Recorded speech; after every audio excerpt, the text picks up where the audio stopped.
Hello, Rachel. Hello, Ryan. How are you doing? Spooky, scary, men becoming wolves. Wolves becoming men. Thank you for the 30 Rock reference and joining in. Rachel, I am scared out of my... I'm jumping out of my seat. I'm just so spooked out by all of these ghouls, ghosts, and goblins. And candy. And magicians. These fucking 90s magicians with their hat routines. I'm scared. I don't know how scared you are.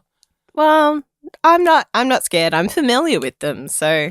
Oh, well, that's okay. You're a witch is creepy familiar. magicians that I know, so it's fine. It's fine. I know them from one Run DMC music video, and that's enough for me. That's enough for me, baby.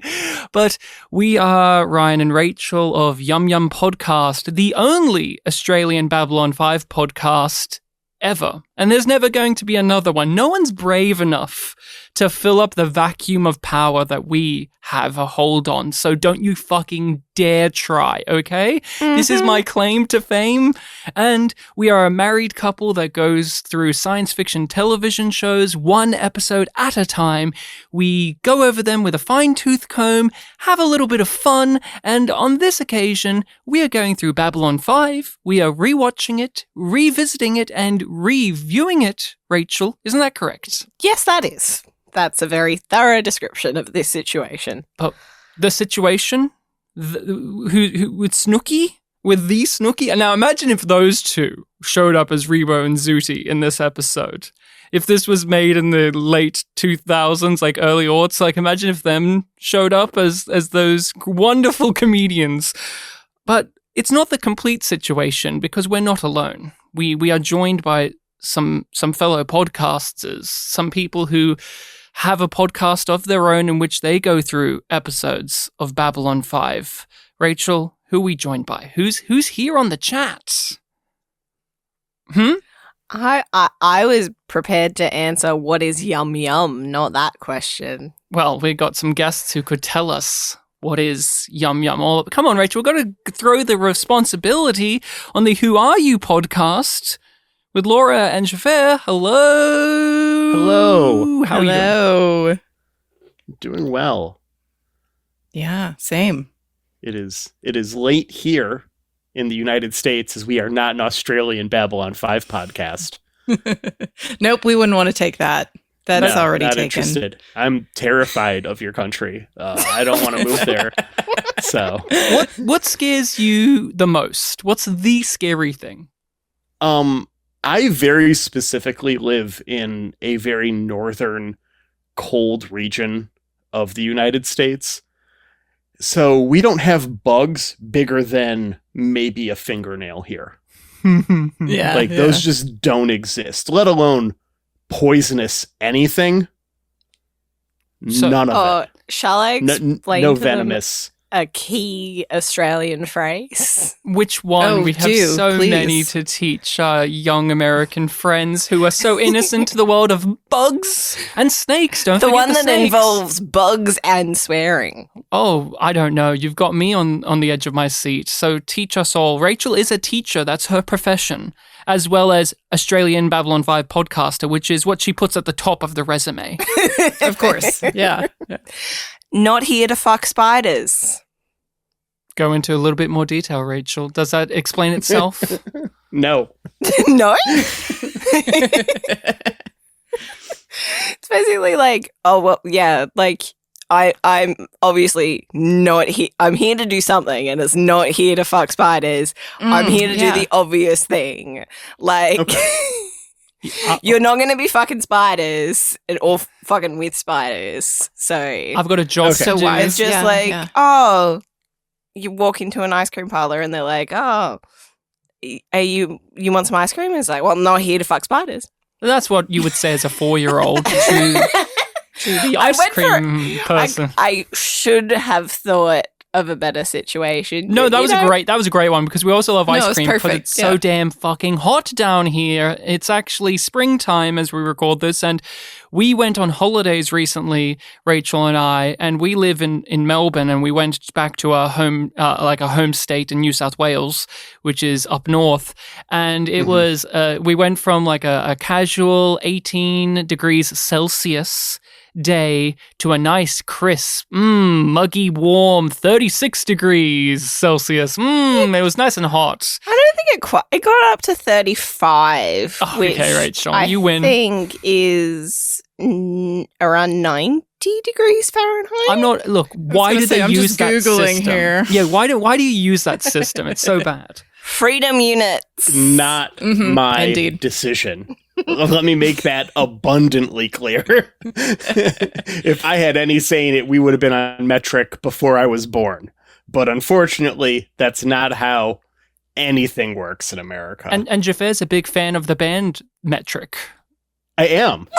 The metric system is the tool of the devil. My car gets 40 rods to the hog's head, and that's the way I likes it. We're all on like tender hooks to hear Laura explain why this podcast is called Yum Yum. Do you remember what the Yum Yum is all about, Laura?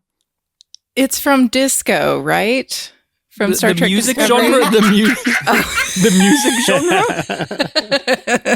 Well, How we do all you know have a that Star disco Trek is very train yum yum. disco and you don't make that your musical? Dropped the ball there. The disco ball, That yeah. is true. Exactly. Like the closest we get is the time loop episode where they're having A party. yeah. When they Listening to the redid Black Cause and Eyed Effect. Peas or something. So it's from Awkward. Discovery, but what else? Well, tell us a bit more. Do you know anything more? Isn't there a character who says yum yum Mm-hmm. in Star Trek Discovery? And it's just such a very delicious thing to say. It's very out of nowhere. It's Michelle Yeoh, Oscar-winning actress Michelle Yeoh. Fun fact, she won an Oscar as soon as she stopped doing Discovery. I don't know if there's a correlation between the two, but the evidence is there. And she was in a scene with another character, and she asked this other character, who's a Starfleet officer who has no skin in the game, hey, do you want to brutally murder and torture the antagonist of the season? And this person licks her lips, throws her hair back, and sexily, breathily says yum yum as the answer, because that's great writing. Pitch perfect, and we like to bring it with us everywhere we go, and that's why we are the podcast we are. But Xhafer, please tell us a bit more about your show, what you guys do on your podcast. Who are you? Podcast? Well, who are you? That's how it all started. So Laura and I met through another podcasting Facebook group of people who do podcasts and listen to the Greatest Generation podcast, which is a comedy Star Trek podcast. And the call was kind of placed there. Laura was looking for someone to do a Babylon 5 podcast, and Ben, who's been a co-host on the show a couple times and is my podcasting partner on my other podcast, saw it, tagged me because he knew I was rewatching Babylon 5. And so Laura and I had a conversation, just talked for maybe like half an hour. I think we were both working. I was on lunch. Yes. Yeah. And from that point, we're like, okay, we can do this podcast together. And so the second conversation or third conversation we ever had is our first episode. Correct. Yeah. And it's just been about getting to know each other, and it's as much about us reviewing Babylon 5 as it is us becoming friends. The obvious question that many people may ask is, was there any concern that the person you were teamed up with would be someone you wouldn't like or is crazy or weird? But the thing I want to know is, was there a moment for each of you where it just snapped into place of like, no, we get on, we're great, we're friends, and we can do this podcast going forward? I think it was that first conversation. You know, I kind of have a few sort of knockout topics I bring up to like get somebody's vibes. And, you know, I'm sure some of them came up in that first conversation. You know, the state that I live in the United States is a pretty conservative one, but I am not. So I've gotten pretty good at getting vibes on other people. And I probably brought up one of those sort of more progressive topics to see what Xhafer's response would be, and he passed the vibe check. And by pass the vibe check, you mean went on one of my leftist rants. Yeah. Well, we better be careful with any leftist rants on this podcast. We have been accused of being communists and Marxists a couple of times because... Apparently we live in the Marxist capital of Australia. Oh, yes. Wow. And I need to talk about an episode of Babylon 5 that was written by someone who clearly is not at all interested in politics in any of their works, anything like that. Neil Gaiman is just such a neutral figure. Apolitical. Comedy, that's politics for you. You know? And politics, that's where the comedy is. So we are going to be discussing and breaking through Day of the Dead. And Xhafer, I gave you the DVD description for You this. sure did. So could you please tell us what JMS himself wrote? Because I have no evidence to say that he did not write the DVD descriptions. We know that he writes pretty much everything involved with this series other than this episode. But what did this description have to say about Day of the Dead? Oh, let me find my best radio voice for it here. Hold on. Okay. An alien ritual of remembrance brings several of the command team into contact with deceased friends and lovers. Rebo and Zudi, the galaxy's wildly popular comedy duo, come to the station. I'm moved to tears. It was such a Chills. great radio voice. Did you know in War Without End Part 2, the second in charge of Babylon 4 was the radio presenter to play the Beatles for the first time in the US? Wow. That's right. Oh, that's fun. That is fun.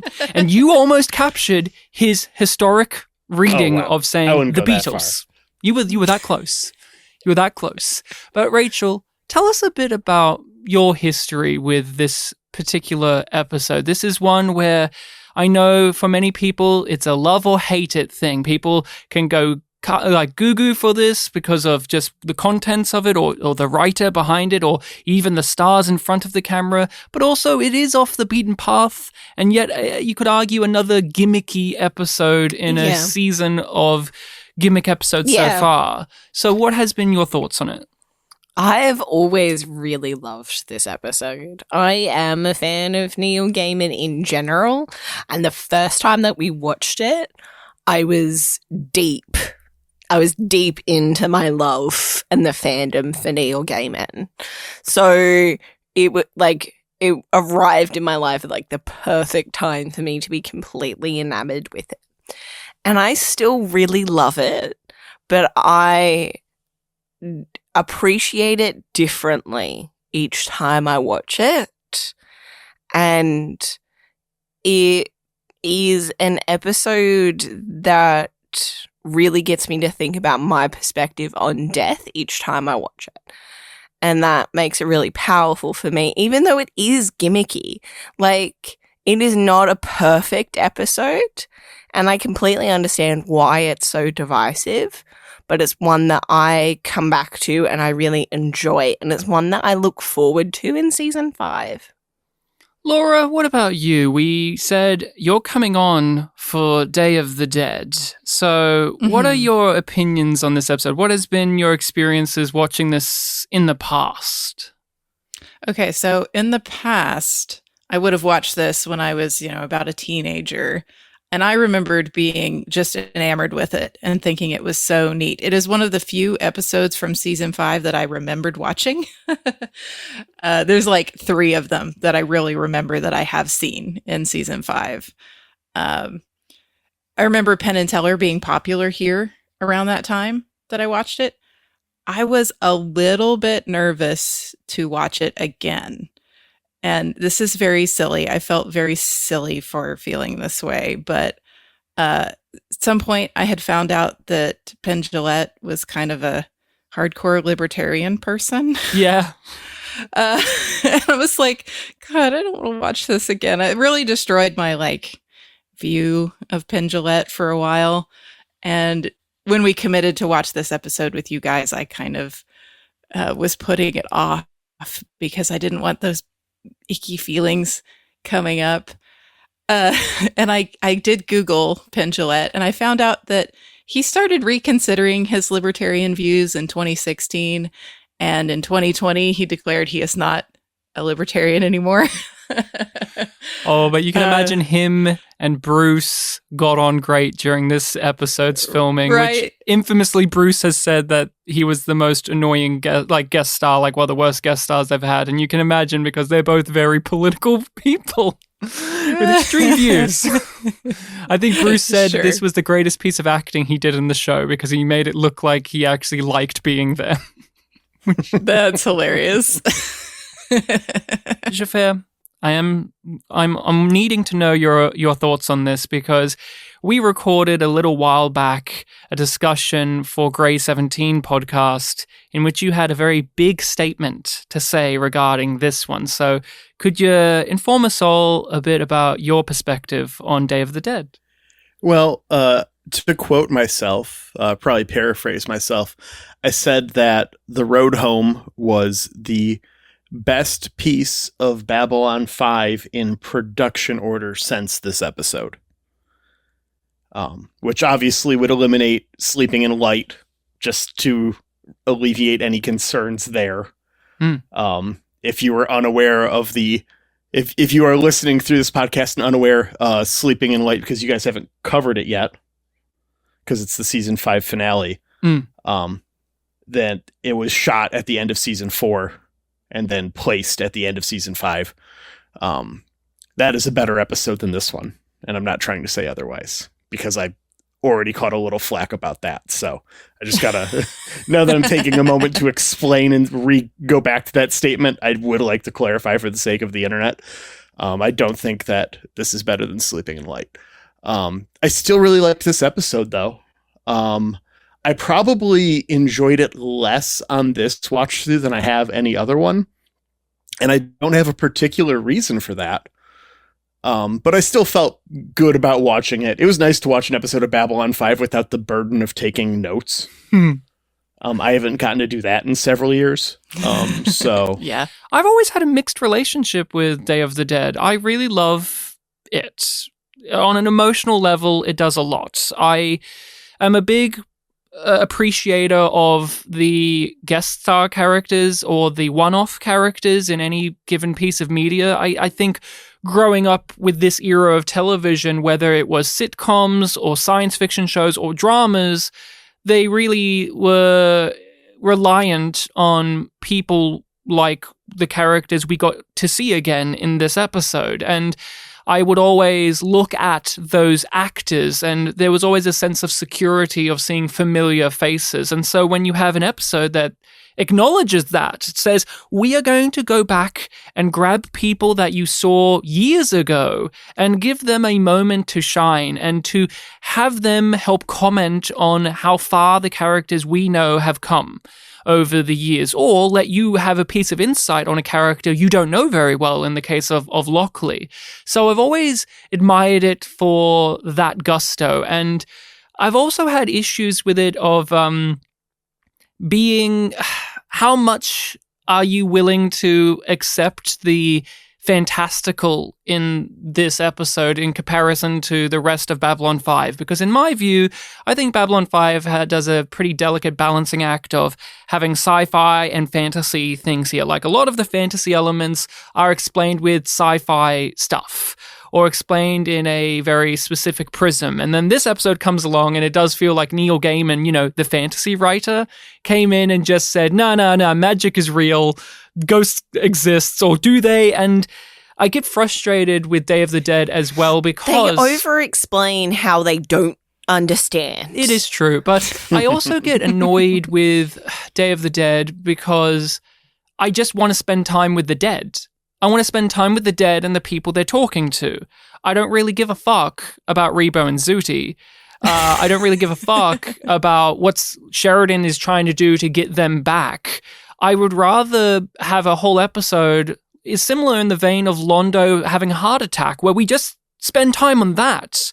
And everything outside of it is minor in comparison, but it's pretty even-handed with it. And so even though I have a fondness for this episode, I always look at it with with a bit of hesitation going back to it, because I always worry that I'm going to eventually hate the episode for some of the shortcomings I have towards similar it. Thing of like, I wonder, do I like this episode less each time I watch it? Looks like a quiet night. Looks can be deceptive. Do not wake me. This is the first episode not written by JMS in a very long time. Since Knives, I do believe. Knives was the last episode written by a guest writer, written by Larry DiTillio, who was, at one time, the right-hand man of Babylon 5. Like, he was the person, if you go back to those first 2 seasons, he was the guy responsible for a lot of Ivanova's character growth.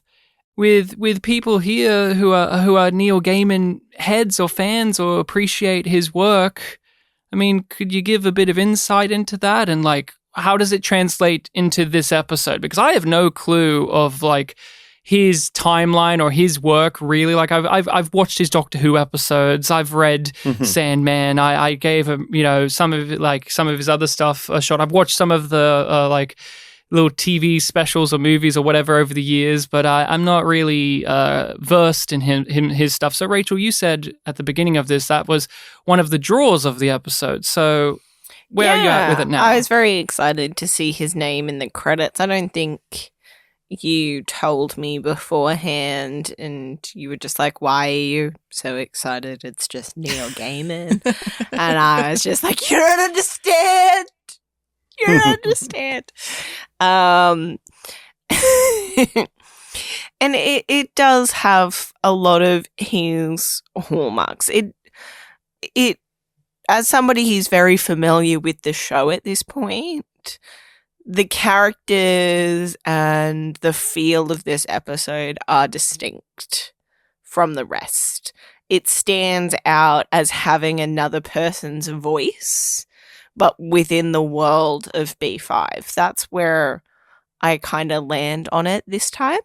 For our guests, are you that deeply familiar with Gaiman, and what do you think about his work here, but also the sensation of having a different voice writing an episode? Because you guys are making your way through season 4, which is just JMS doing a mad run to the end and doing all of the things he's ever wanted to do in the confines. So tell us a bit about your thoughts on Gaiman and having a different voice in an episode for once. Well, I agree with Rachel. It is very like his voice, but then there's those moments of like JMS's kind of jokes or something like that. But it is a really, I don't know, I find it to be like a little package that's pretty artistic overall. The story with the fantastical elements and the ghosts and the hauntings, and is this real or is it not? My experience with Gaiman's work is I've read Good Omens, which was, of course, him and Terry Pratchett, and then American Gods are the two that I've read. And I think American Gods was sometime not too long after this when it came out. I could be totally wrong, but no, he would have been like writing it more than likely. Yeah, I was going to say, it feels like they came about around the same time. But yeah, it feels like a little tiny microcosm of themes like he explored in American Gods. Yeah, I would agree with that. I am a huge Neil Gaiman fan. I've read almost everything at this point, regardless of what form of media it's in. He's been one of my favorite authors for a very, very long time. So I can probably fill in a couple of the bits and pieces. So this episode came out in 1998. Stardust came out in 1999 and American Gods in 2001. Okay. And he is gone on record of saying that he had been writing American Gods since he was traveling with Pratchett to do the book tour for Good Omens, which would have been 1990. He had been working on that book in some form or another, in some conceptual form, if not putting pen to paper. One thing that is a constant through note in all of his work is how he deals with magic. And it's something that is in this episode, but never said aloud. So I will bring it up now, and then I think it'd be something we can look at through that lens as we go through each of the interactions with the dead. But he's very big on, you can do magic, but magic always has a cost. And you have to be prepared to pay that cost. Just to talk about like a different voice, one of the things I really want to compliment about this episode that other ones have failed at outside of the Larry DiTillio episodes, because again, Larry was there from the beginning.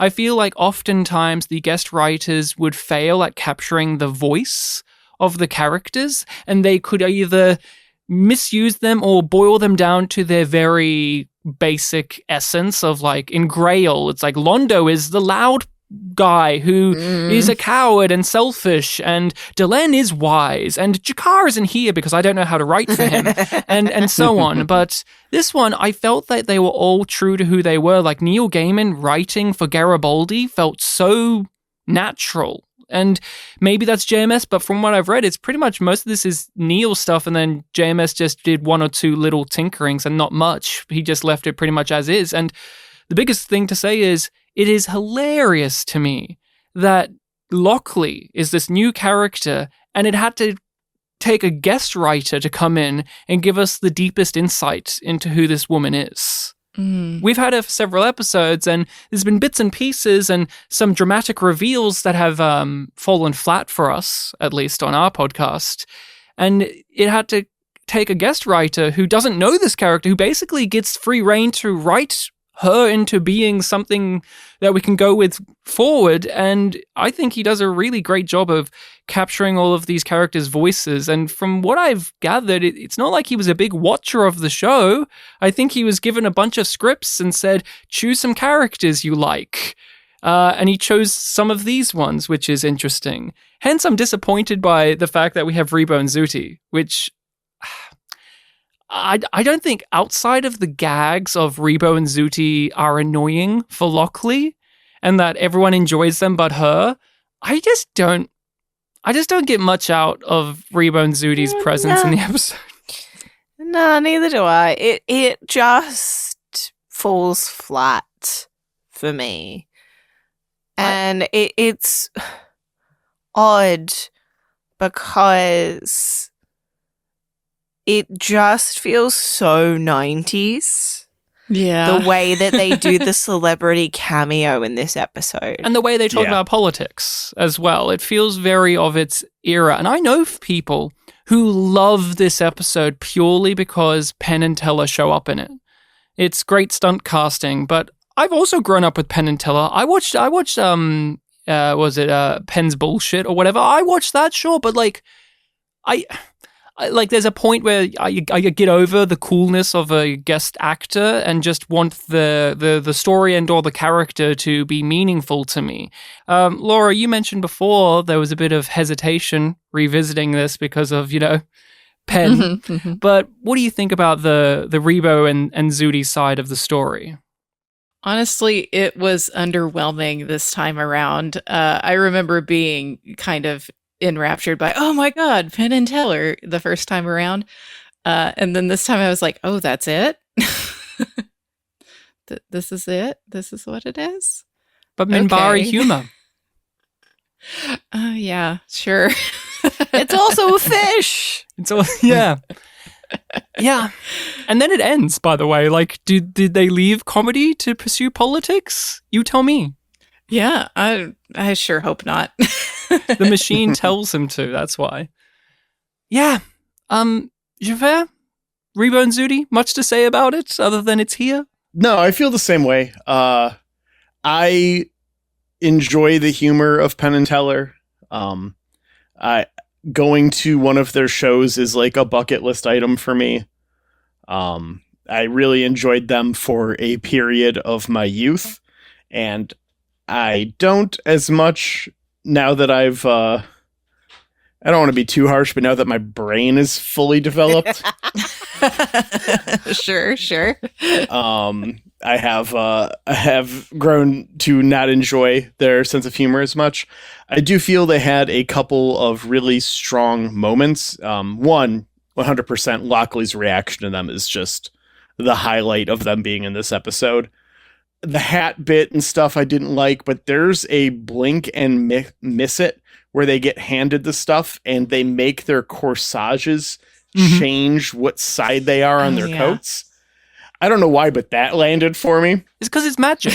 Yeah.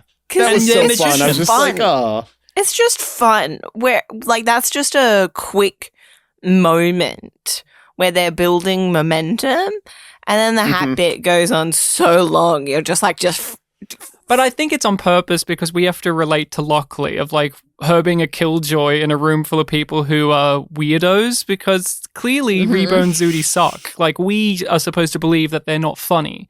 And if they are, it's a very lowbrow sense of humor, but Lockley has to be the stick in the mud.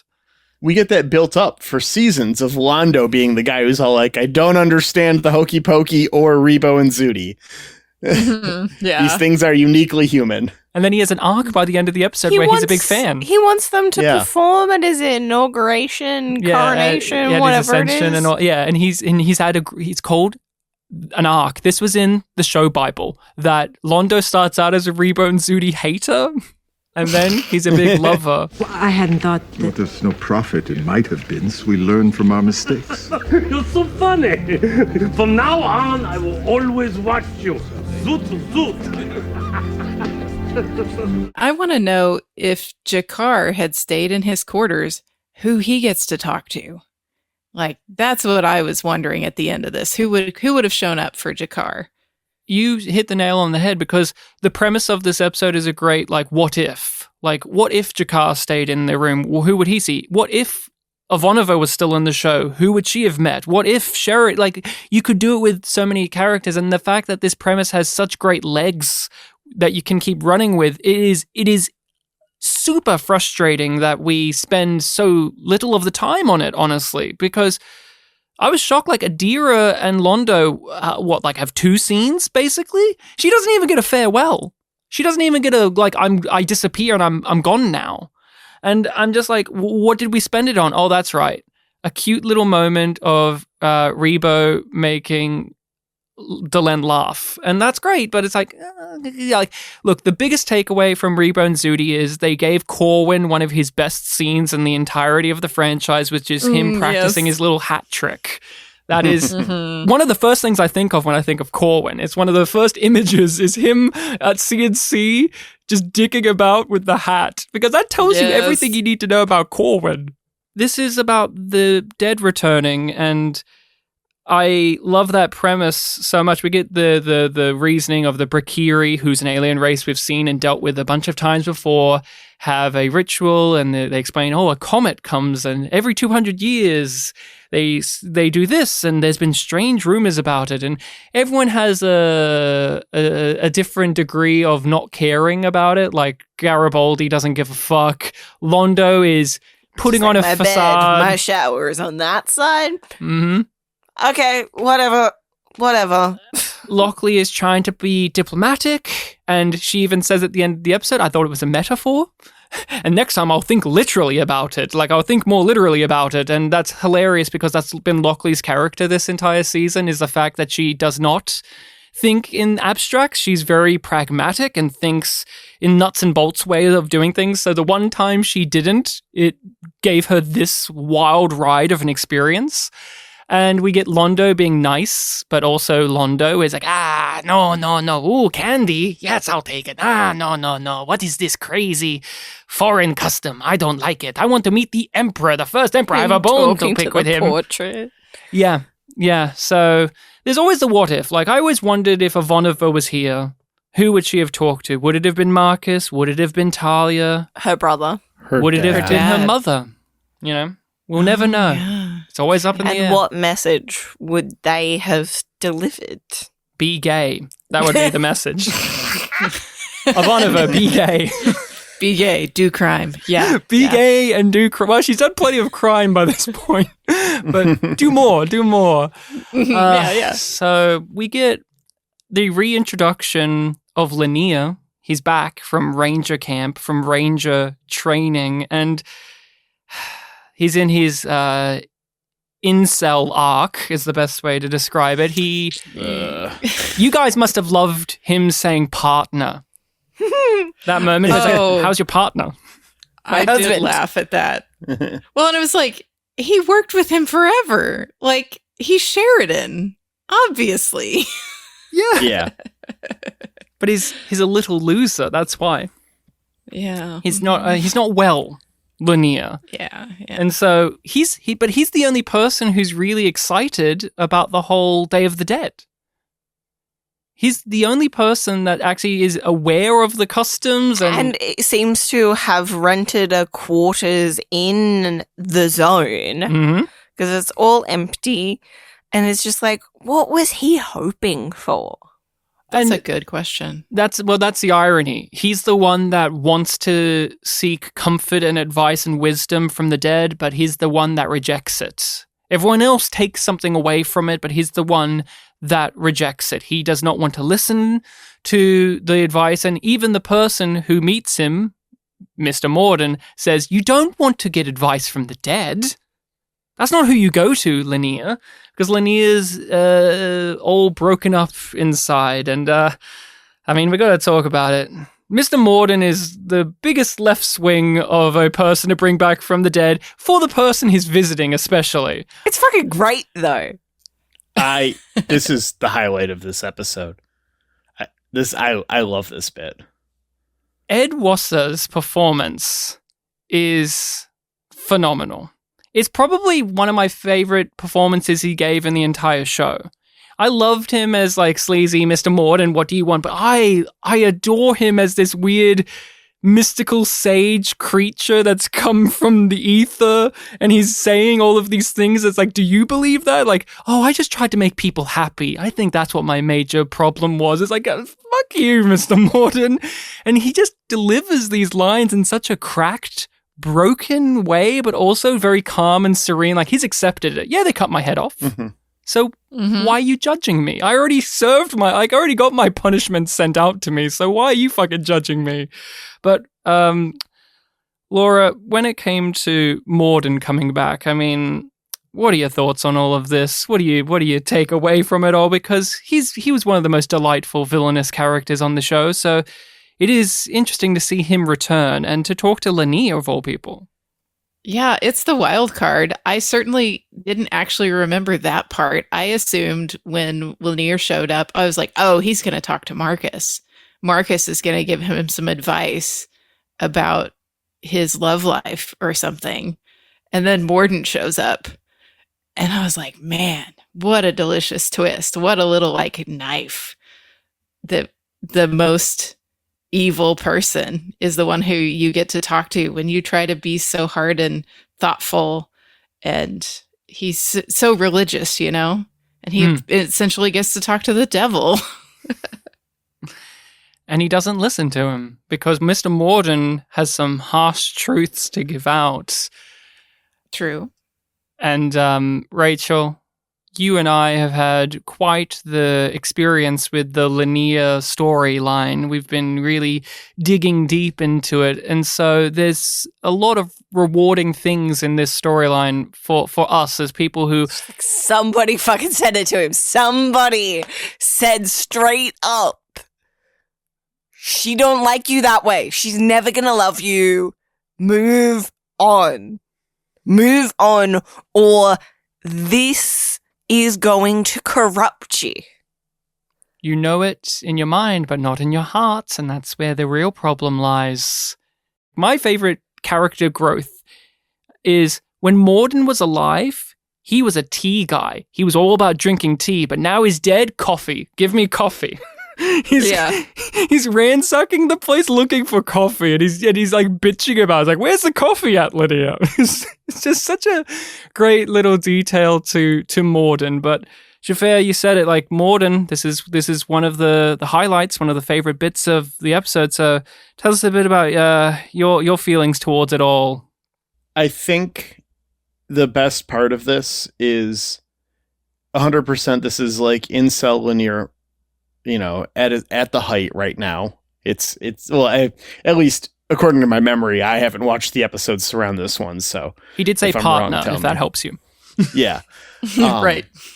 And for Lanier has always believed himself, especially at this point, he has a bit of an ego about how good he is. Like truly good. He almost considers He's a himself nice infallible. guy. I 100%. deserve it because I'm a nice guy. I'll wait it out. Exactly. And so, well, I mean, he knows he's only got 20 years to wait. So, I mean, I don't know. They got a long lifespan. But he also feels conflicted to the point where he's running away and now joined the Rangers and he's trying to be a tough guy and bury those feelings. Well, she likes tough guys. But for him to be visited by the literal face of evil in the show, and for that to just go over his head that hard, just further exemplifies how lost he is at this point in a way that is communicated just through the visuals of how this is all shot, with like Lanier sitting on the floor and Morden literally over his shoulder sitting in the chair, like the devil on his shoulder, like it is so fucking good. Can we curse on your podcast? Oh, of course. Oh, they've been cursing, Xhafer. I Have assume. you not heard it? We're Australian, We so opened we actually with "You don't Yeah. fuck with spiders." we're Australian, we did so open we with don't "Don't fuck allow. with spiders." We only allow swearing if you use the word cunt at least once. We love That's a that. bad one here. That's a lovely one. That's a term of endearment. You cunt. All I know about Australia I learned from watching Bluey, so Well, you'll have to give me a They don't pass. use that word there. I'll give you the real cut of Bluey, where Bluey says, "You fucking cunt, I'll glass you," and then Throw that in proceeds our to break a Discord. glass and shoves it in another one's face. Oh man! But I agree. Like visually speaking, the way that these sequences are handled are really well. They have that like Italian giallo lighting feel, like the red gels are on the walls, and he's praying, like he's in a prayer pose, and he's like kneeling on the ground. He has his pike in front of him, and then Morden just comes in and is like, "Hey, it's me, by the way," and he just sits there reading the newspaper the entire time. Like that's what he gets up to, is because he can't. He anything. can't do anything else. He has no coffee. Can't leave. He can't engage with Lanier because Lanier is refusing. he's stubborn. He tells Lanier, "You're going to betray the Unlashuk," in terms saying, "You're going to betray Sheridan. You're going to do something bad in the future," and Lanier sees this and rejects it. "Oh, I will not do that. The likelihood of that is like my hand's betraying me. It's impossible. My finger's betraying my hand. Yeah, I'm not going to do that because I'm a good boy, a good guy. I've been a noble character. And so it's impossible for me to feel that way. And for you to, I mean, how does this stuff land? I mean, I don't know your opinions too strongly on the Lanier being a weird, creepy, lovelorn guy, but when this episode brings it in and they have a character grab him by the shoulders and tell him to wake the fuck up, how does it work for you? Oh, it makes me so sad. It makes me sad for Bill Mumy, especially because as an actor, he seems like a really chill and cool guy. But also, I just feel like I've known this dude in my life at some point. It is a very And it's familiar so- archetype. Yeah. Oh, and it makes me so uncomfortable. It makes me uncomfortable to remember the times I was kind of put in the Delenn situation and not being, no woman should be put on the pedestal that he has her on. And I don't know, it's just so uncomfortable. I hate it. I wish it didn't exist, but I mean, art imitates life, I guess. So that's where we're here. Yeah, it's part of why it's so uncomfortable is because there's such a truth at the heart of it. But I get annoyed with it because it doesn't feel right for Lanier. But I think it does. I personally feel always conflicted because sometimes a storyline will come up in a narrative and it can make sense. It's justified. It lines up. But as a viewer, there's just something where I reject it and say, I don't want that, thank you. And that's just a simple truth I've had with the linear storyline in the past. I've just not wanted it. I said, no, thank you. I hate this. Thanks. I think it's because where it ends up and what he ends up doing and the context of that, I reject that part. So I kind of end up rejecting what comes before it, even when it does make sense. I find it exhilarating to watch now because I think Linear and the type of person he is has aged spectacularly well. I agree with that. I feel like we are far more cognizant and of this type of guy, and we talk about it a lot more. How insidious it can be. And have a lot more of them in shows, not played up for laughs, or what I have a real frustration with, and I look back on it, is, say, with Star Trek, for instance, they'll have characters like Linear, but they're played for good. Like Odo in Deep Space Nine is a creepy... LaForge. Yeah. Yeah. Or I was Geordie thinking LaForge. Gunther from Friends. Yeah, he's played for laughs, but LaForge or Odo, where he betrayed all of his friends because he couldn't get with Kira, so fuck it. And it's just like... But then they're like, but they're still a good guy. And at the end, don't you kind of think it would be cool if they did get together, possibly in the future? And Babylon 5 from the get-go says, this is bad. This is very, very bad. And I think I've rejected it because I like Linear in the black and white of he was a good person. So the idea of saying, but he's actually not a great person has upset me. Xhafer, do you have any other points on the Linear stuff? No, the only thing I would bring up is the cost, which is something that all of these characters who are visited have upon them. They all pay a price for this visit, and it's almost all damage to their psyche in one way or another. And I think if you have this episode without Linear getting told about his future, it makes... You need him to be warned so that way when he does what he does, it just feels even worse. Because that's really the point of all this, you know? Like, you're not supposed to feel good about what Linear is going to do. And by having him warned and knowing that he got to this point and was told, and for him to ignore it and still continue on this path, that's his price. Time's nearly up. When you remember me, Linear, think of me as a brief electromagnetic anomaly who told you some true things for your own good. We cut into this premise of the dead arising and Londo wants to speak to the first emperor, but instead he meets the love of his life. It's almost humorous that he didn't even think to speak to her. He was still on the one-track mind of power. He wanted to speak to the man who basically formed the power base he wants to achieve now, but instead he sees Adira. I mean, what are your takes on Adira being back? Because she's only in it very briefly, but she still has some stuff to offer. I mean, this is immediately about the cost. This is the cost for Londo of this visit is the reminder of the life he could have had he not fallen to his lust for power. Which is Adira. Because if he had not pursued with Morden or got involved with Rifa or any of that, Adira would still be alive. He'd still have her in his life in some way, presumably assuming that's what she wanted, because that's a whole other thing.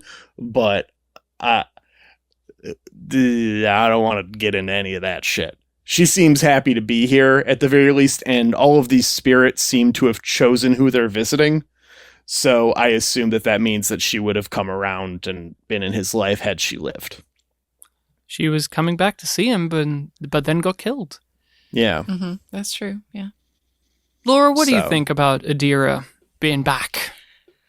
Oh, I wish that this show had given her a little more time so we could really get a feel for how much she really is in that relationship, because in that episode, she had been like a slave, right? So how much agency and choice does she really have in being with Londo. Obviously, she eventually came back, but we didn't even see or hear a word from her in that episode. So I do have some questions about like, yeah, but how do you feel about Londo really? But I think it's interesting that of the two gentlemen who get love interests back in this episode, Londo and Adira leap into it and have the best night of their lives again, right? Garibaldi cannot enjoy it. He won't seize the moment because that's who Garibaldi is with women. But Londo will jump in and just enjoy the moment. I agree. This story suffers the most because there's just not much time spent to it. I like Adira as a character from Born to the Purple. Yeah, she was a slave, but Londo didn't realize that. And then when he did, he had quite a great, quite a respectful reaction to it all, considering that he had been swindled. But Adira, I think, lives and breathes and dies on how good that performance is, because we talk about her, as does the episode, in the confines of she is a thing in relation to Londo and his character and his journey, rather than a person in her own right. It has reverence to it. Yeah. Which almost makes it more uncomfortable, because it's highlighting that she is an object to be coveted by Londo. And one that he lost. But again, and it's great, we can easily be uncomfortable, break it down and talk about like the shortcomings of the writing for Adira, but I honestly believe, and I don't know if others agree, but I think that performance is just so genuine. Outstanding. Absolutely outstanding. That I at times forgive the shortcomings of the writing for Adira, or at least I can overcome it to enjoy the thing before me. It's not the first thing that I think of. When I think of Adira, I think of the performance first. I feel sad for Adira. She has that line where Londo says, "You make me feel young," and she says, "You make me feel alive." And in any other performer's hands, that could be really cheesy, but I think these two actors had such great on-screen chemistry. It's actually the biggest criticism of the episode is that they didn't exploit that enough. Fucking move on from Rebo and Zudi. Give me more Adira and Londo. Like, it's as simple as that. Like, I think the other characters in their ghost stories could have had more time, but out of all of them, this is the one that suffers the most. She doesn't even get a farewell. She doesn't even get a moment of disappearing, which again, I feel like Adira's on the low end of the pecking order again. Like, yeah, she was the one we met first, but she didn't have a moment of like a final goodbye, a meaningful one. Like, we get a good conversation with her before we finish the episode, but it just really rubs me raw that they short shrift Adira, especially considering how important she's been to one of the central characters. Like, she's more important to Londo than Dodger has been to Garibaldi. Absolutely. For sure. For sure. Mm-hmm. I just find it really cute that he is... He's so accepting of the fact that he's an old man with Adira. I just think of that when he says the line of, "Oh, again?" And it parallels beautifully with Garibaldi and Dodger, because Garibaldi's old now. That's one of the things that Dodger keeps remarking on of, you've gotten old. Like, he's bald and he's more crabby. Years. Yeah. It's been a few years. Rude. But hey, 3. He's been through a life. That's fair. He got besterized last season. Yeah, he's been through some He went through a whole sure. year living in a prison of his own brain. So, you know, it aged him. He did go bald. This is their way of saying you went bald. They have another joke about that at the end, too, where Sheridan's talking to Lockley about like, oh, yeah, and Garibaldi thinks it's the telepaths that did it. Yeah, he always thinks it's the telepaths. He blames it for like sunspots and loss of hair. And it's like, okay, they know that they're making fun of Jerry Doyle going bald during the show. Yeah, it is just like, didn't they already explain that away with another Lockley thing? Is like, and you didn't know that was going to happen with the shampoo. Oh, that was Ivanova, yeah.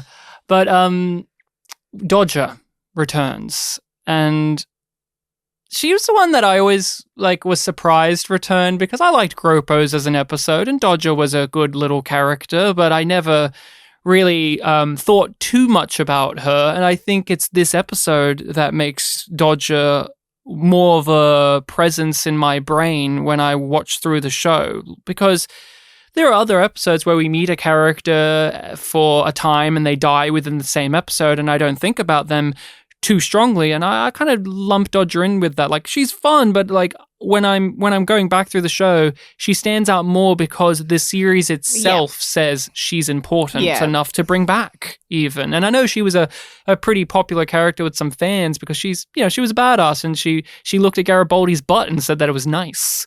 But I think this episode does a great deal of boosting her up in importance. And Xhafer, tell us a bit about Dodger. What's the cost with Dodger and Garibaldi here?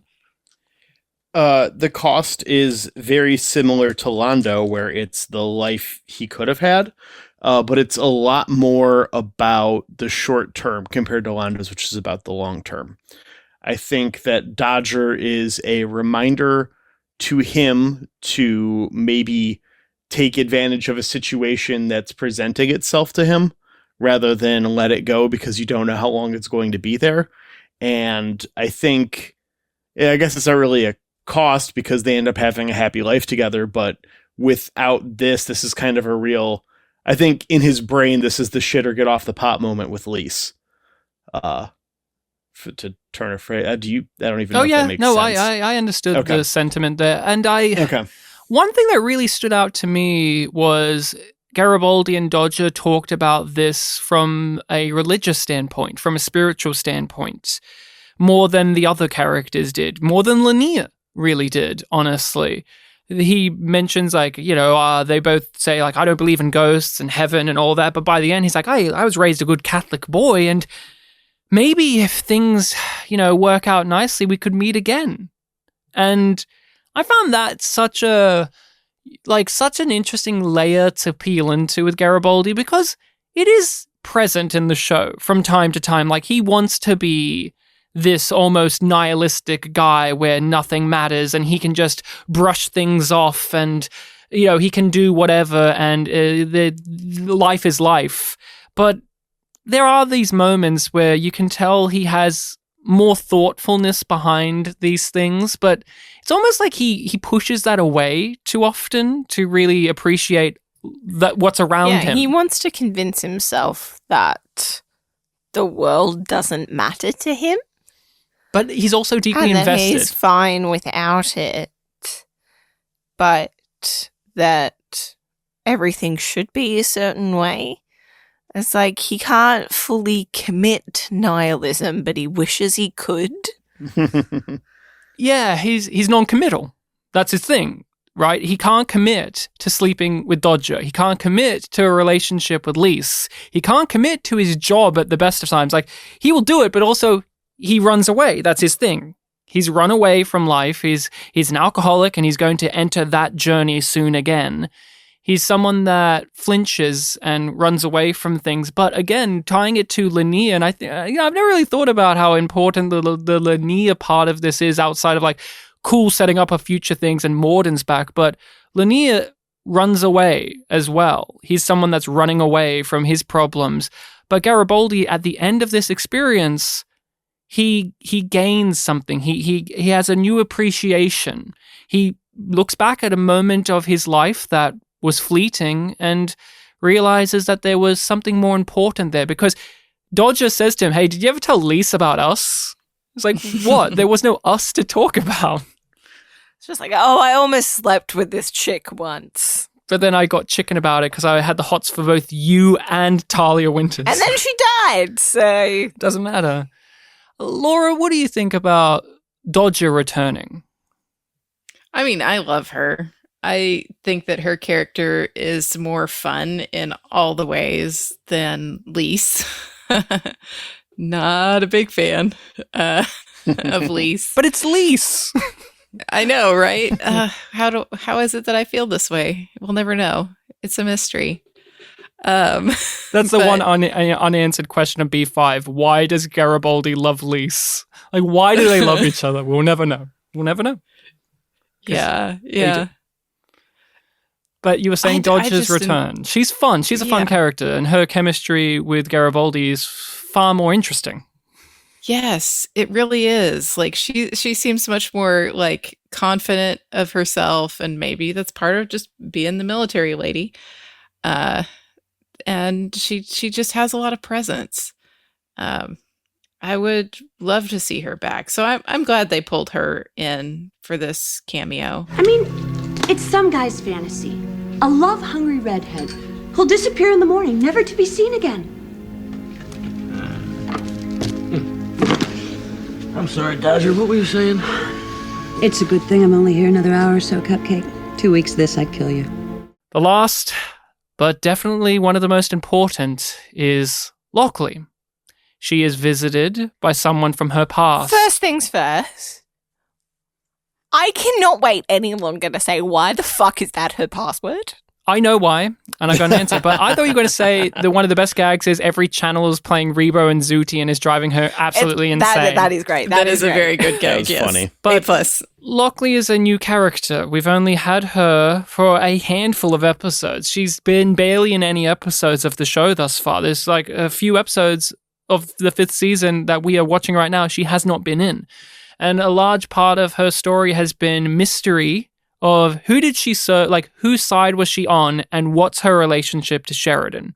But in spite of all of that, we've really liked the character because Scoggins gives such a dedicated performance. But I've said it on the pod before, I did not welcome Lockley with open arms. I did not like her. I did not want to know her when I first watched through the 5th season. And I said in our episode 1 discussion of season 5 that there was a moment where that changed, and this was the storyline where that changed. I cannot tell a lie, but this was really compelling for me when it comes to Lockley. Yeah, I don't think you can deny that, because it really is a moment just of her being her. And it's a strong character and a great performance, and it steps out of the shadow of Ivanova. Laura, I just want to know from you, what has been your views on Lockley, and what do you think about this storyline for this episode? So I don't really remember much of season 5, as I said before. So I don't have much of an opinion of Lockley, except that after the events of season 4, it does kind of feel like she's like runner-up prize Ivanova. Like, we need a real Ivanova type here. So let's get, a lady that looks feisty and strong and has long auburn hair, and maybe that will make everyone happy. Yeah, is it weird that we've had 2 strong, auburn-haired, bisexual women running Babylon 5 whose female love interests possibly exist, and they're both white blonde ladies? Is it weird that we had it twice? It doesn't. It seems statistically odd, doesn't it?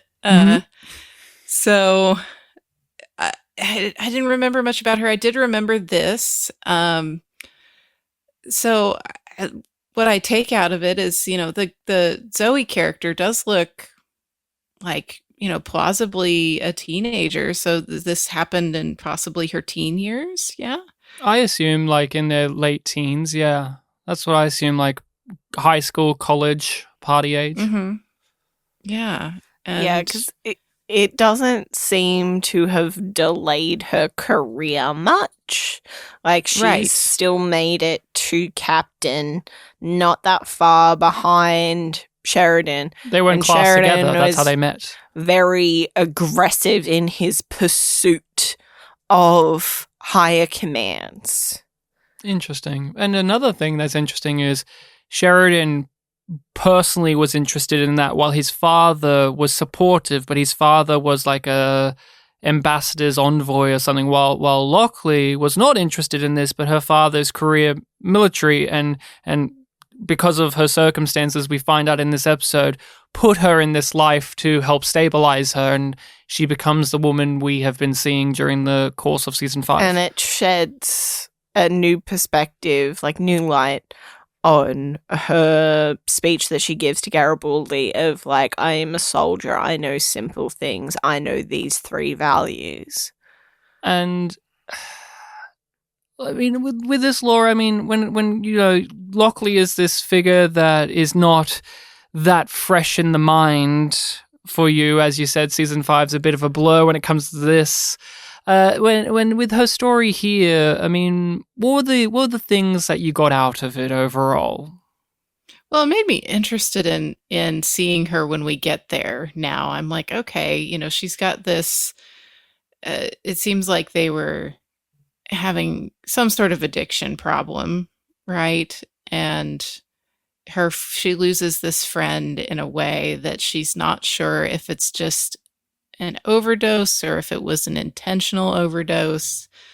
You know, I just want to know more about her now. And I want to know how she got put in that situation to begin with. And you see how it's changed her here and how much it hurt for her to hear that it was an intentional act that her friend took upon herself. I don't know. I'm a little bit more looking forward to Lockley than I was before because we have a lot of love for Ivanova on our podcast. As do we all. And that's why this episode will forever, any problems I have with it will wash away because it does such an important thing for the Lockley character. In for myself, where you were just saying, like, it makes me invested. I want to know more. I'm leaning forward in my seat going, okay, there's something to you. There's something more to you than just you are the Ivanova replacement. And I'm keen to see how they explore that. And I really hope that they do. I that's part of it being a guest writer is just like, how much of this does JMS continue with? What does he pick up? Well, and there will be stuff with that. That will be fun. But I think too, as people, you know, Rachel, you and I, who have gone through this season, this is a moment too where it makes us look back on what she's been like, and it recontextualizes her the reasonings behind her attitudes. I think it really says that why Lockley is the way she is because this is her way of staying clean, of staying focused, that she needs to have this outlook on life and these rules and the way to run things is because that's how she needs to stave off falling back down that rabbit hole that we see people. The higher power. It's like with Garibaldi and how he runs his life with this very mercurial way of doing things, like this very humorous and very, all of these weird ways of logic that he does things to help himself, because underneath it all, he's afraid of himself and if he ever relapses. And I think this does the same for Lockley, but shows us in a completely different way of handling it. Instead of doing it like Garibaldi, I think this is making you look back on Lockley and saying, oh, so that's why she's so like uptight and how she has a schedule and a regiment. She's very regimented. And that's how she approaches her addiction problems, is through like sheer force. And I find that a rather, I think that is something that will be really good to look at going forward. Now, Xhafer, what about you? Lockley, what's been your ride with the character? Because we're all big Ivanova fans, and then this is like Deep Space Nine, the last season, where it's like, hey, we got rid of Dax, and now we got a new Dax. But she's a bit, Lockley is different to that. But I'm just keen to know, like, what's been your experiences with the character, and what do you think about this particular story for her? Completely different than my experiences with the Dax change. I really like Ezri, and immediately kind of took to Ezri as a character. I did not immediately take to Lockley. I don't know if I have taken to Lockley yet, to be perfectly honest. Part of it is just bitterness about Claudia Christensen. and the deal and how everything went down, and like the stories of the contracts for season 5 coming in while they were all at a convention or something, and it's like they've been drinking all night and they pull them out at 2 a.m. and she's the only one who says no, because why would you do this? And she is 1,000% correct. Why would you do this? And that just cut her out of it, and just how that all happened, and just being mad about it still, even now, even though I'm not in any way directly involved in it. And so it's very difficult for me to look at her as anything like Tracy Scoggins does a great job. And it's just in my head, she's a scab, and it's not great, and it's not good of me. Like, I can admit that this is a personal failing of mine, 100%.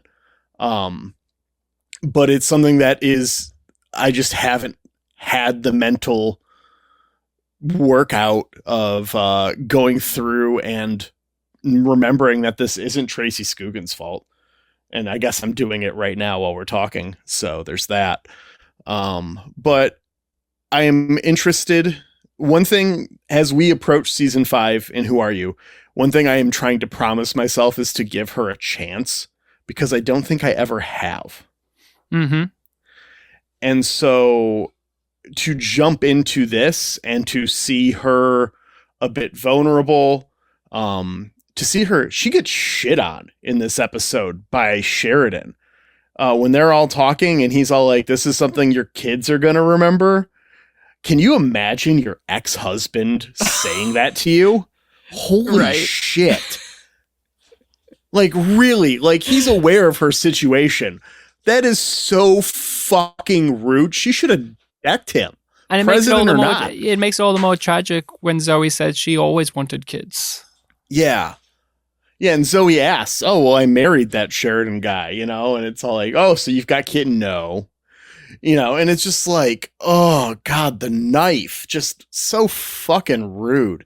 And so to have this instead be my first interaction with her, I guess, on my current watch through, and not episode 1, will probably lead into me feeling a bit more favorably about her. I hope it does. Yeah, I think it's going to color our intro into season 5, but I think in a good way. I'm looking forward to that and seeing things through this lens. It definitely reshapes her relationship with Garibaldi, because they are very similar, but they don't see that. Like, they're both very staunch in their opinions. They both have a specific way of doing things. They don't see eye to eye, and they both have addiction problems. And that will become relevant in the later part of the season, where Lockley's the only person that can get through to Garibaldi because she knows. And, well, Xhafer, do you have the cost for this one that you want to lay out for everyone?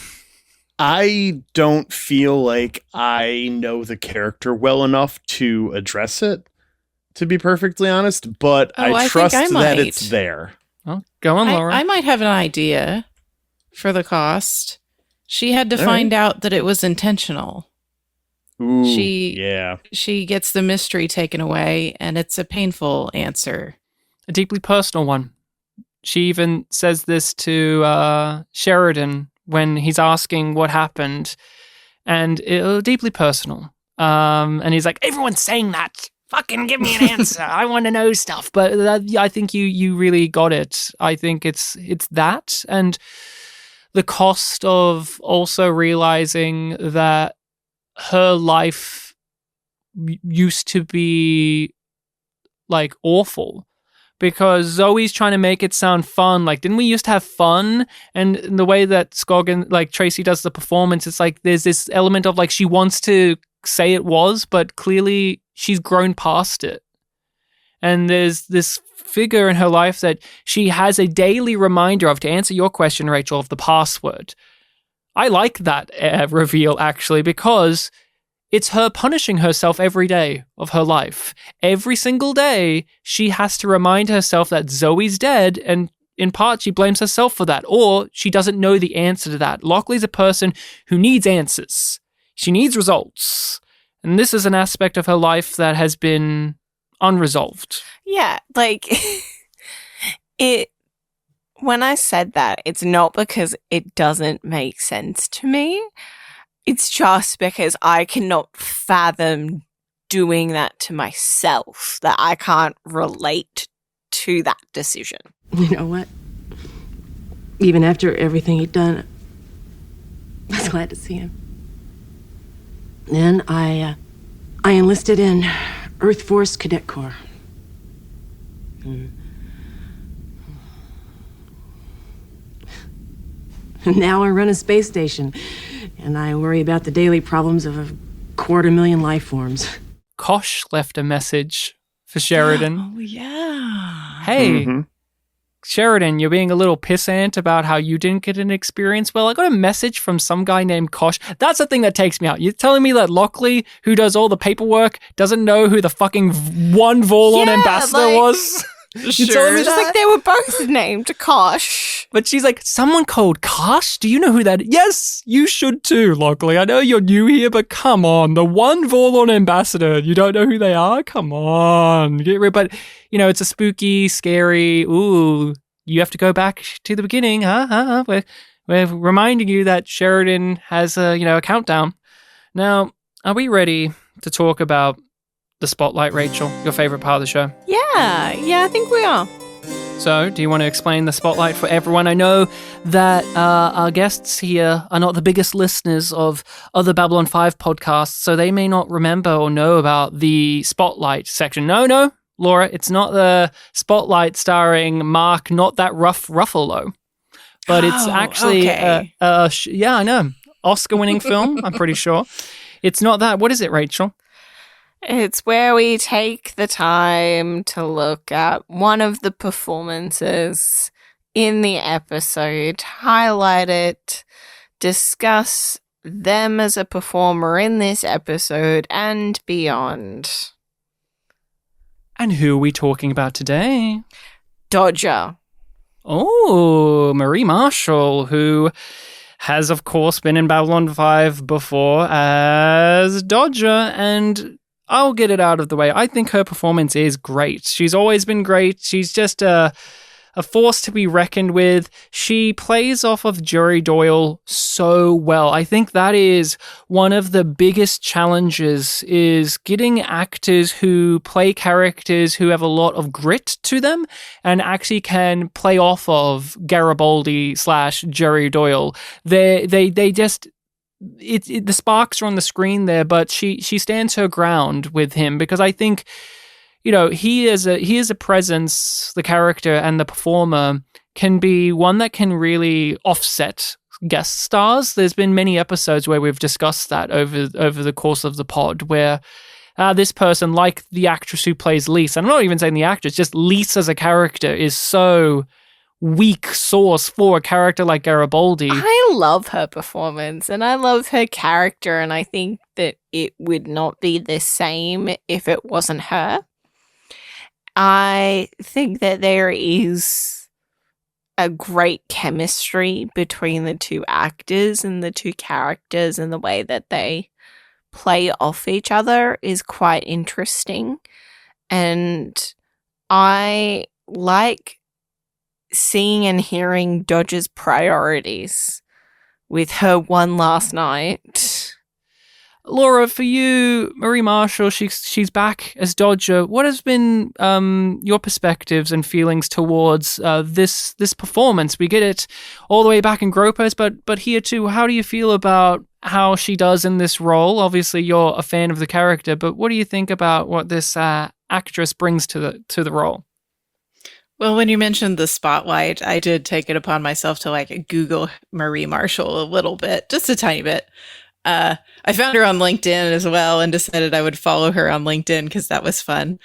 But I see the first line on her IMDb bio is that she's from Dallas, Texas. And I was like, oh yeah, that super tracks.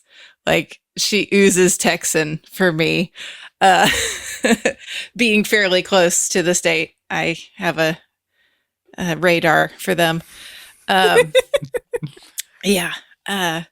But she has this way about her that, and I love this in an actress, her expressions are very clear and very defined and all over her face. And I love that because so many times as just women in the world, we have to tone ourselves down a little bit. You are given this subliminal message of like, don't make others uncomfortable. Don't make especially men uncomfortable. Or don't attract attention to yourself. Yeah. And she's just throwing all that to the wind, especially with this character. And when she's happy, it's all over her face. When she's upset, it's all over her face. And I love that. It's so freeing. And I just enjoy seeing it.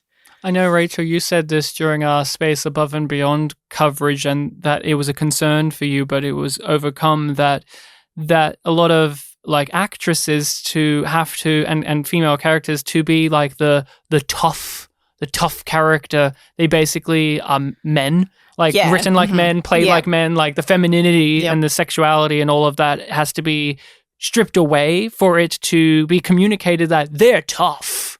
But Dodger doesn't have that. Like she can be tough, but in this episode she's inherently feminine and she's sexual and she's not wearing pants, for fuck's sake. And yet the performance too goes into that, where she just brings this, both of those elements where she can be like the hardened, tough gropo lady who's doing the salute, but she can be funny and quirky and sexy and just joyous and feminine as well. And I know, Rachel, you've talked about on this pod that has been something that's rubbed you raw with how female characters are handled, like to be powerful. It annoys you must me be so much a man. when it's just like when they seem to go, okay, you can be this or that. No slashes, no commas allowed. It's one or the other. That's it. Yeah. It's one-dimensional. Yeah, they don't do that with Jojo. And that's another reason why I really appreciate her, because she is just here for 2 episodes, but you know her. She does a very good job of existing in a space that is non-traditional, especially given this is, the mid-90s. So society is not as open as it is currently to stuff. This is a time in America where women were not allowed in the military for the most part still. Especially in an infantry role like she occupies.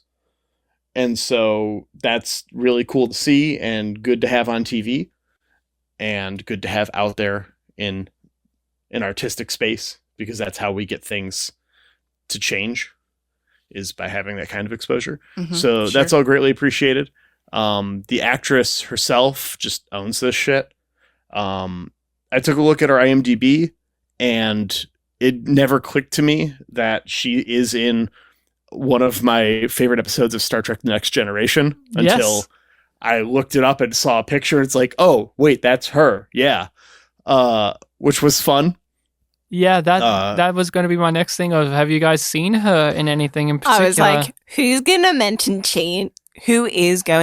TNG first? Are we going to mention she is a badass alien in the TNG episode that the suggestion in the script was Die Hard in space? That was the note for that one.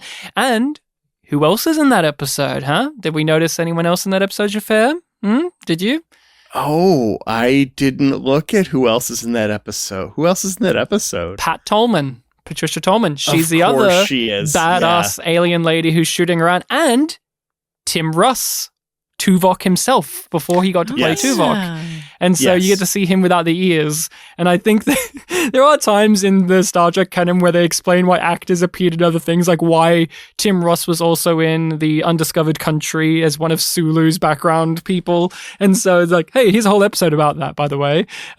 So get over it, nerds. But that was the thing that I was really surprised with how, in my viewing experiences, I've not really seen her in much outside of Babylon 5 and TNG. I remember in that episode of TNG as well with the way that she plays his character and you know the how she looks and everything, I was expecting to see her in more like roles in like certain TV shows. Like I'm surprised that she wasn't in something like an NYPD Blue or like playing more like badass cop ladies or military figures or more of that stuff in more like big name shows, because she doesn't have the longest IMDb roster on there, but in my view, I looked at it, a lot of comedy stuff in there, which makes sense, but it's also like with the confines of what I've seen of her, it's like I would expect her to play a lot more of a certain type of role. Like I mentioned, like she could have been in the New Adventures of Superman as like a tough female reporter with like, you know,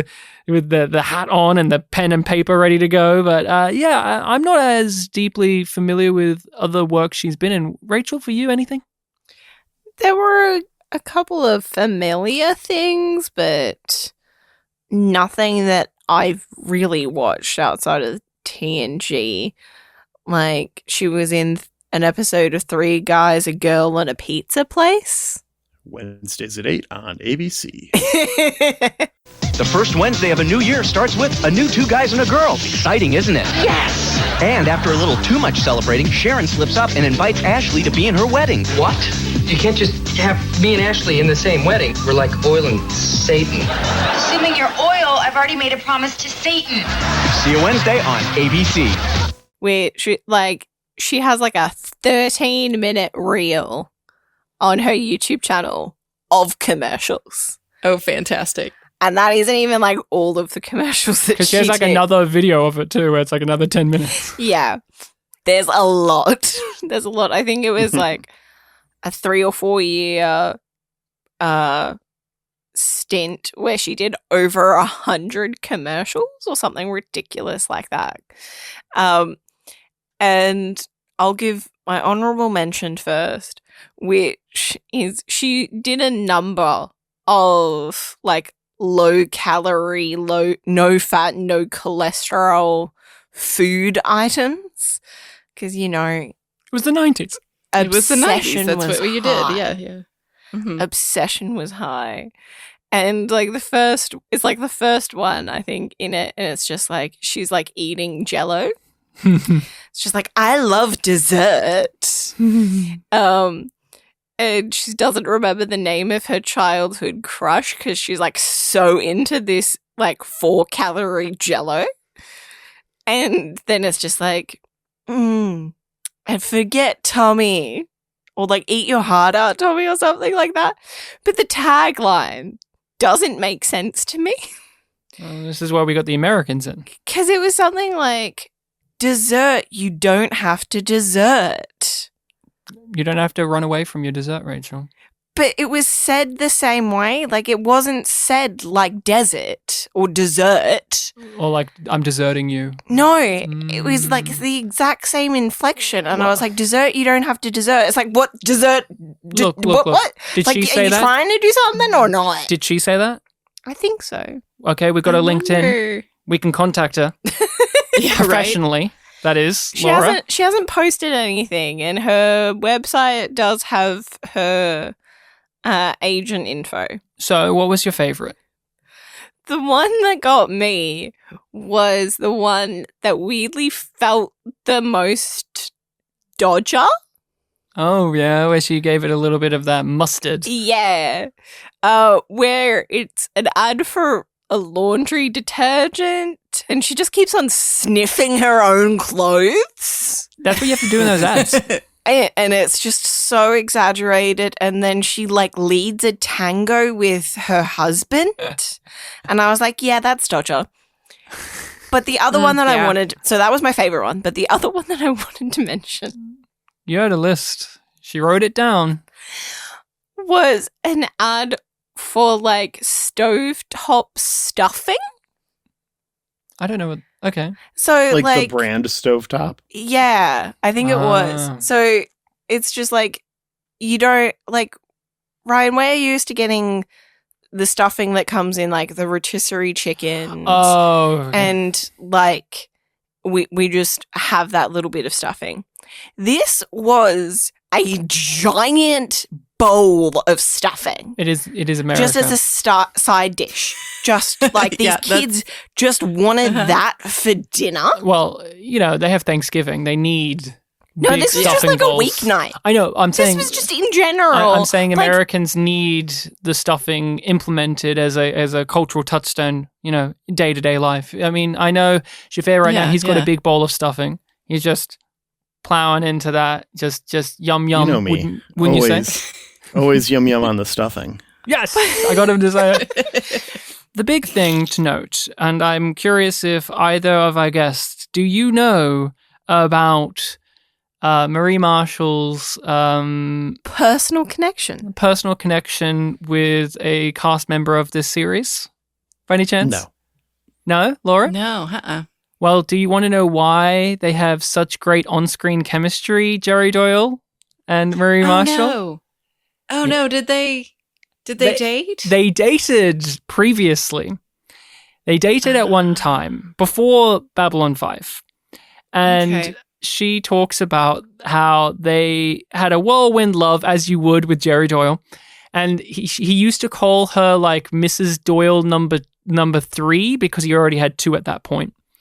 And then moved on. Yeah, which she said, yeah. She said the same. And then, he fucked it up.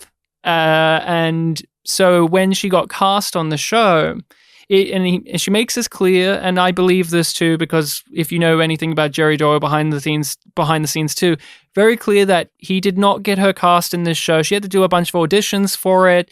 He was not the type to try and get his friends or people on just cause. Any story you get about Jerry Doyle when he's working on the show, it seems like he really wanted to try and be very professional. Like with Gropos, he hated, I do believe, Paul Winfield because he didn't learn his lines. And so Jerry Doyle's like, I'm not a professional actor and I know my fucking lines. So she was on this show, in season 2, and she talks about how she got to have fun acting off against him. They've worked together in the past. They had a relationship. And so it was easy. But then in between the takes, she got to, slam him and kind of have questions and talk to him about like what the fuck happened with their relationship and stuff. And it was just a jovial, good old time. But at that moment, he was married or in a relationship with Andrea Thompson, who's Talia Winters. Mm-hmm. So when she came back for season 5, he's like, hey, it's you. Do you want to be Mrs. Doyle number 5? Because he's already divorced at that point from Andrea Thompson. And he's like, I'm going through women so much. Please help me. So that's a part of the story is this was actually on the Babylon podcast. They did an interview with her, so people should check that out. But she talks about her interactions with Jerry Doyle over the years, that she didn't agree with him politically, but, still got on well enough. She saw him like 6 months before he passed. Oh, she phoned him 6 months before he passed away because she was in Las Vegas at the time traveling through, but he was too busy with his radio show. So there's that. But, he's met her kid and all of this stuff. And it seems like they, had a pretty, okay relationship, got on cordially very well. And, they both brought this into their performances, and it benefits because how often can you say that you get a good Garibaldi romance in this show? Yeah, twice, right? exactly it. So that is Marie Marshall. That's the big stuff that I've been able to find. She also did clarify that in the Gropos script, originally Garibaldi and Dodger did hook up. They did originally have sex and fuck, but it changed for some reason. In her eyes, she thought it was because of Jerry Doyle didn't want Garibaldi to be romantically a flighty guy. He didn't want his character to be like a ladies' man type, which he had voiced several times over the years. Like he didn't want Garibaldi to be like a dick wandering type character. Mm-hmm. Like if he was romantically entangled with a person, he didn't want this. But From other reports, it seems like JMS came in and wrote that in, and Larry DiTilio didn't like that in the script, and a lot of different theories on why that did not happen the way that it was originally scripted. But it was originally scripted that at one point Garibaldi did actually fuck Dodger, which is the question I have to ask you guys. Do you think they fucked in this episode or not? Because we do cut away and they are embracing, and people are like, I think they did. I don't think they did. I don't think they did. No, absolutely not. And do you think Zoe and Lockley were in a relationship more than just friends? That's the thing. Do you think? That one seems more believable to me than Garibaldi and Dodger fucking. Yeah, for sure. It would have to be like a young love kind of thing, because Zoe did read as very young to me. Young, reckless love. But we have reached the Day of the Dead, which, did you guys know, actually takes place at night? Because they're nocturnal. Get it? Because they're night dwellers. That was a weird moment in the script. Like, why did you clarify that? They've already gone out of their way to do the sunlight from the place reaching the station thing. I don't know why you don't just pull that card out again. It was a good card. It's still applicable. Fucking Lockley having to be like, hey, my one question about this kooky ceremony that has all of these grander implications is this one very specific nitpick that a nerd may have online. Which, thank you. Now, as nerds ourselves, we like to give a rating on the episodes to make sure that it is put in stone if we think it is of good quality or not. And on our podcast, we use the perfect system. Yum being bad or yum being good. And no, Xhafer, you are a person that says, is there half yums? Of course there isn't. Why would we allow that? No, thank you. It's only yum or yum. So Xhafer, I want to know, Day of the Dead, you said that this, was a big thing, like production order wise, there's nothing better after this, so on and so forth. But now revisiting it and chatting about it, what would you give it? Yum or yum? I would love to give it a yum just to fuck with you. But really, it's a yum. Yum. Yum. Same. Yum. Yeah, at this point in the season, it's a kick up the butt we needed as well. So I enjoy it. I like it. So I'm going to give it a yum. I need to know. Rachel needs to know. Our yumlings, which is our listeners, by the way, in case you two didn't realize, are little yumlings. And if they're good, we call them yumlings. Need to hear what we will be talking about next time on Babylon 5. On an all-new Babylon 5. Yeah, I'm not sure I can put as much radio stank on it as Xhafer did, but I'll try. Okay, so next time on Babylon 5, you have episode 9 of season 5, In the Kingdom of the Blind. The telepaths secretly mind scan Alliance leaders, then threaten to reveal what they found if their demand for a homeworld is not met. Malari has a brush with death on his Centauri Prime homeworld? That's right. Sorry, that distracted me a bit because it was not good grammar. No, that's correct of the DVD menu of the DVD booklet. My favorite one ever was in Born to the Purple when they said that wily Londo Malari. That was the description they used. Wily Londo. A big thing that we did not really get is the DVD description loves starting a new sentence with meanwhile. They love a meanwhile. It's a recurring phrase used. You want to connect the A and the B plot. Meanwhile, you can find our podcast on your social media of choice under YumYumPod or YumYumPodcast. We can be contacted directly if you want to talk to us and you want to shoot us a message. Outside of the social medias, we have that email address, which is yumyumpod@gmail.com. And if you want even more content from us, check out that Patreon link. Yes, all of this is included in the description of our episode, as well as where you can find our guests here. But please, Laura Xhafer, tell us all a bit more about your show, where you're up to, and what exciting stuff you have on the plate, and where you can be found. Well, you can find us on all your favorite podcatchers at Who Are You? A Babylon 5 Watchcast. Sometimes you get there with the who are you. Sometimes you need to add the Babylon. We are currently, when this episode airs, we will have an episode that comes out the day before yours, which is going to be on season 4, episode 19. So that's where we're at in the series. So we're just about a couple weeks behind you guys. We'll be doing this one. Our episode on this won't come out until January 31st. Looking at a calendar real quick. Wow. Planned ahead. Yes. I have a spreadsheet. So do I. With every episode of our podcast and its release date. Like up to we finish our coverage of Babylon 5 with episode 150 of Who Are You? Because you guys do not just the show, but you do the graphic novels, the books, right? You do like some of the extracurricular stuff, yeah? Yeah, we do. We've done book club a couple of times. We're going to be doing all the movies. We're going to be doing Crusade.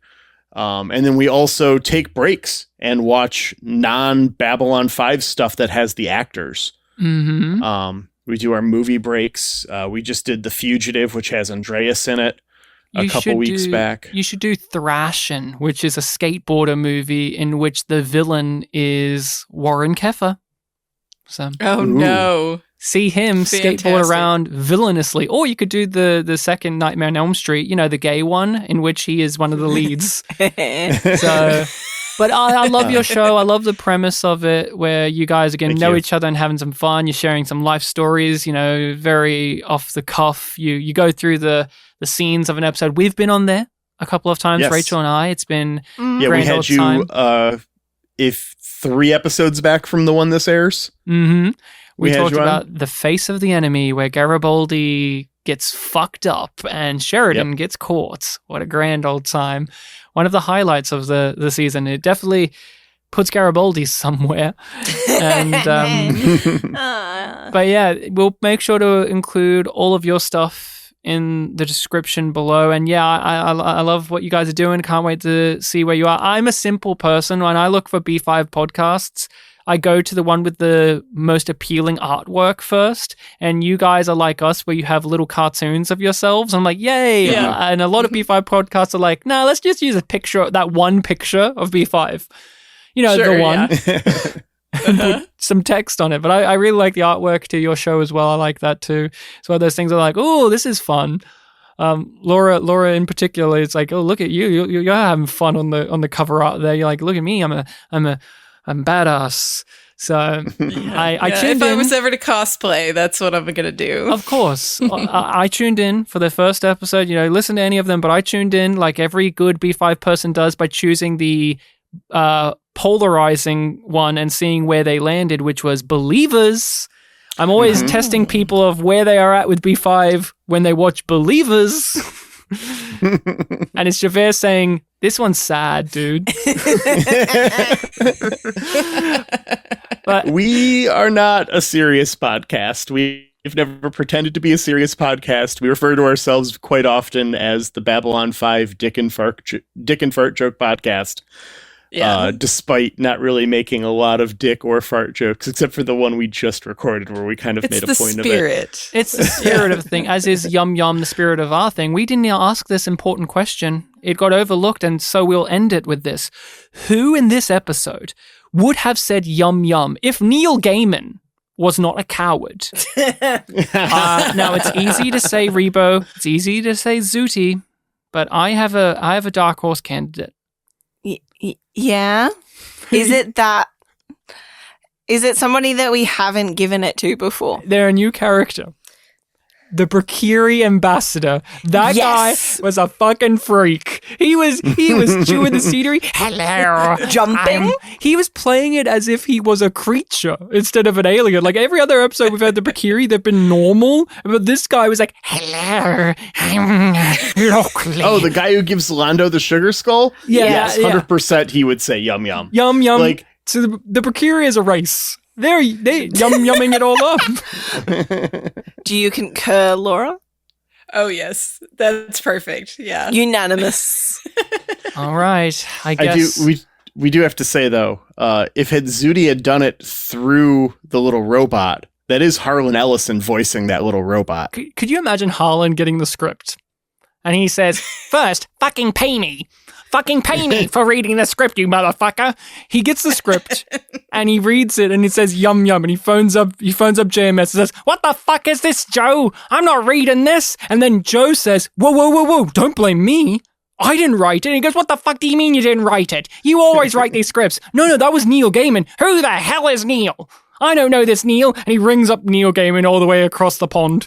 And Neil Gaiman wakes up in the middle of the night because of the time zone differences, and he just gets screamed at by Harlan Ellison. And he that says, all happened. It all happened. It was in the script. This all happened. 100%. I forgot to reference this, but the infamous, I don't know if you've seen the video, but the infamous video of Harlan Ellison talking about being paid correctly for being a writer and doing things, like he says there's this video online of like Harlan Ellison talking about writers' pay, is specifically in reference to Babylon 5 when they gave the DVDs out and they wanted to use a video essay of his without paying for it, and he said, no, fuck you, Warner Brothers. Fuck you. What do you think? You're poor? What, you're hobbling out there with a can asking for change? Fuck you, pay me. And I would have, oh man, could you imagine if there was a version of Babylon 5 where he played Jakar? And in the gathering, he tapped his chest and said, good eating to you.